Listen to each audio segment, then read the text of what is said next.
আসসালামু আলাইকুম। কুকিং হাউজে সবাইকে স্বাগতম জানাচ্ছি আমার আজকের রেসিপি দেখার জন্য।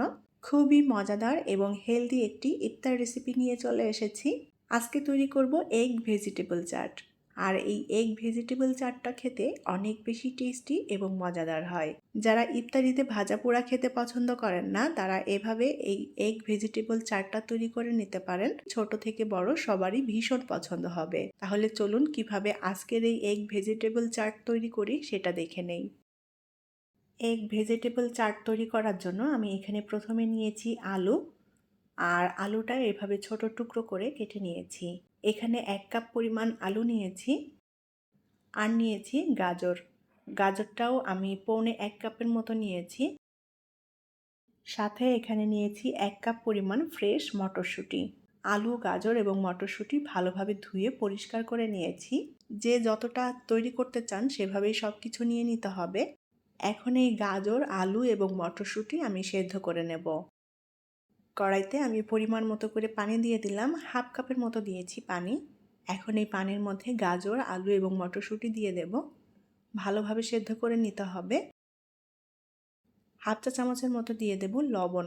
আর যে পানিটা দিয়েছি এই পানিটা সম্পূর্ণ টানিয়ে নেব, পানিটা আমি ফেলে দেব না সেদ্ধ করে।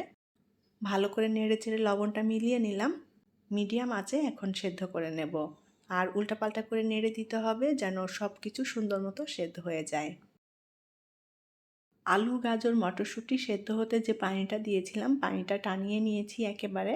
এখন এই আলু, গাজর, মটরশুঁটি আমি কড়াই থেকে নামিয়ে নিয়ে একটু ঠান্ডা করে নেব। একটা মিক্সিং বোল নিয়ে নিয়েছি। এখন এই বোলের মধ্যে আমি সেদ্ধ করা আলু, গাজর, মটরশুঁটি নিয়ে নেব। এখানে আমি মিডিয়াম সাইজের একটা টমেটো কুচি করে নিয়েছি, টমেটোটা দিয়ে দেব। বড় সাইজের একটা পেঁয়াজ কুচি করে নিয়েছি, পেঁয়াজটা একটু মিহি কুচি করেছি। এখানে 4টা কাঁচামরিচ কুচি নিয়েছি। এবার দিয়ে দেব ধনেপাতা কুচি। লবণ দিয়ে দেব স্বাদ মতো। 1/2 চা চামচ দিয়ে দেব টালা জিরার গুঁড়া। 1 টেবিল চামচ দিয়ে দেব চাট মশলা। 1.5 টেবিল চামচ দিয়ে দেব তেঁতুলের পাল্প। ছোট্ট 1 ফালি লেবুর রস দিয়ে দেব। এখানে আমি 3টা ডিম ভালোভাবে সেদ্ধ করে ছোট ছোট টুকরো করে কেটে নিয়েছি। এখন একটা চামচের সাহায্যে আমি সব কিছু একত্রে মিলিয়ে নেব। আর সব কিছু একত্রে মিলিয়ে নিলেই আমাদের এগ ভেজিটেবল চাট তৈরি হয়ে যাবে। খুবই সহজ একটি রেসিপি, আর এই চাটটাও অনেক বেশি হেলদি এবং ইয়াম্মি হয় খেতে। তৈরি করা কিন্তু একেবারে সহজ, কোনো প্রকার ঝামেলা ছাড়াই তৈরি করে নেওয়া যায় এই এগ ভেজিটেবল চাট। ডিমের সাথে এখানে যার যার পছন্দ মতো সবজি ব্যবহার করে এই এগ ভেজিটেবল চাট তৈরি করে নেওয়া যাবে। আমি এখানে কিন্তু কোনো তেল ব্যবহার করিনি। এখানে কেউ যদি একটু তেল ব্যবহার করতে চান তাহলে সরিষার তেল অথবা অলিভ অয়েল ব্যবহার করা যাবে। সব কিছু একত্রে ভালো করে মিশিয়ে নিয়েছি, আর এগ ভেজিটেবল চাট তৈরি হয়ে গিয়েছে। এখন এটা পরিবেশন করব। তৈরি হয়ে গেল দারুণ টেস্টি এবং হেলদি এগ ভেজিটেবল চাট। ইফতার অথবা বিকালের নাস্তায় এই এগ ভেজিটেবল চাটটা বানিয়ে পরিবেশন করতে পারেন। সবাই ভীষণ পছন্দ করবে খেতে।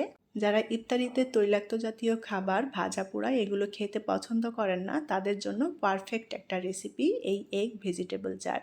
খুব সহজেই তৈরি করে নেওয়া যায়। আশা করছি আমার আজকের রেসিপি আপনাদের কাছে ভালো লেগেছে।